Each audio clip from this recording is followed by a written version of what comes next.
here's the unsettling part. Most people who take it think they'll pass easily. They don't.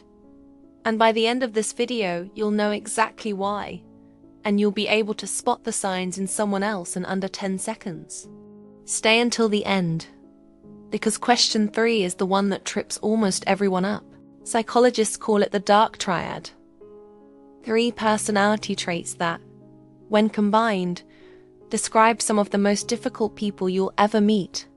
At work, in relationships, sometimes in your own family. The 3 traits are narcissism, an inflated sense of self-importance; Machiavellianism, a willingness to manipulate others for personal gain; and psychopathy, a lack of empathy combined with impulsive, sometimes reckless behavior. Here's what's important. Having a trace of these traits doesn't make you a monster. Almost everyone scores somewhere on this spectrum. The question is how much, and whether you recognize it in yourself, or in someone standing right in front of you. This isn't a clinical diagnosis. Only a licensed professional can diagnose psychopathy.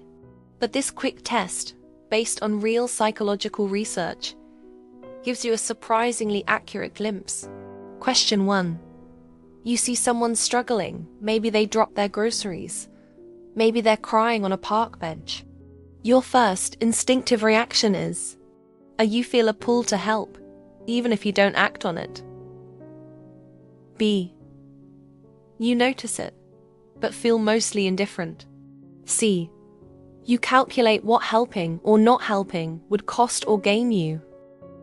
Most people answer A, but here's the twist. What researchers actually measure isn't your answer.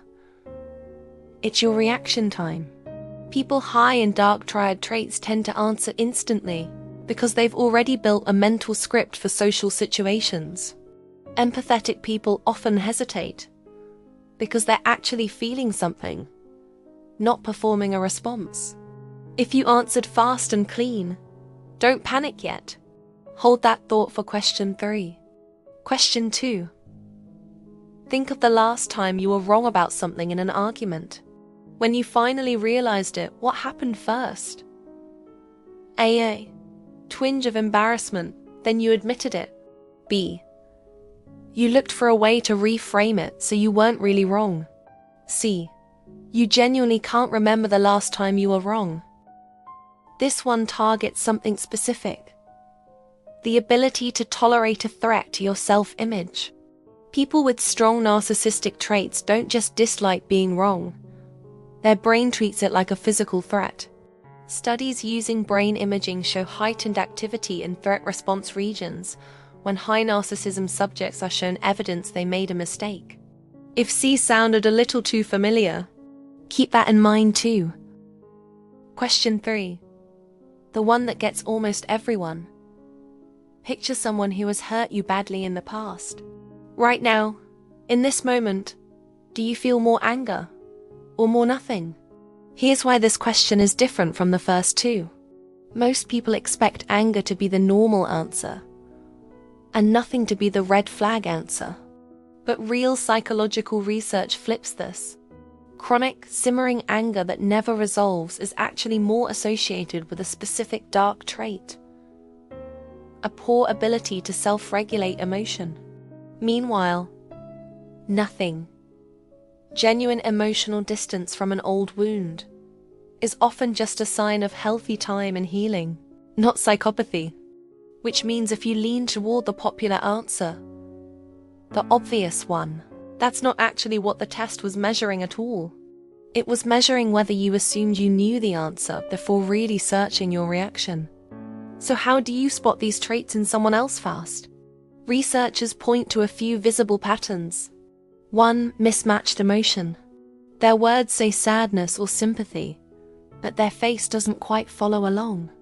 2. Charm that appears instantly and feels slightly too smooth, like it was used on someone else 5 minutes ago. 3. Subtle testing behavior. A small boundary push, followed by close observation of how you react. None of these alone means anything. Everyone does one of these sometimes. It's the pattern, repeated, that matters.